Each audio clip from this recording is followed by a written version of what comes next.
Bonsoir et bienvenue à tous, je suis très heureux de vous retrouver. Voici l'essentiel de l'actualité de ce mardi.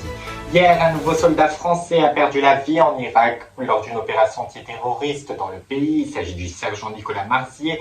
Il était membre du commando de parachutistes. 4 autres militaires français sont blessés, a annoncé l'Elysée. À la suite de ce drame, le président Emmanuel Macron a réagi sur les réseaux sociaux. Le sergent Nicolas Marzier se battait pour la France, pour notre sécurité. Tombé en Irak, c'est toute la nation qui pleure. Il a également tenu à adresser ses pensées à ses proches et ses collègues. Dans l'actualité également, les obsèques de l'ancien patron de Wagner, Yevgeny Prigojine, se sont tenues ce mardi dans l'intimité à Saint-Pétersbourg, sans le président russe Vladimir Poutine, 6 jours après avoir perdu la vie dans un crash d'avion près de Moscou.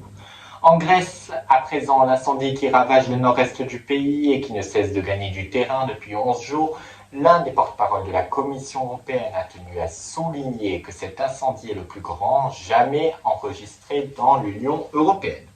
En France, souvenez-vous les émeutes qui ont touché le pays après la mort du jeune Naël en juin dernier lors d'un contrôle de police, on s'en souvient. Le garde des Sceaux Éric Dupond-Moretti a annoncé ce matin au micro d'RTL que 2107 personnes ont été jugées, 1787 personnes ont été condamnées à des peines d'emprisonnement au 1er août.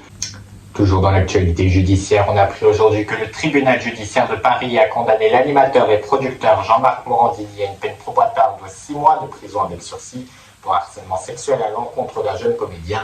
Le tribunal qui a également condamné le présentateur pour travail dissimulé. Les avocats de Jean-Marc Morandini ont annoncé faire appel de cette décision.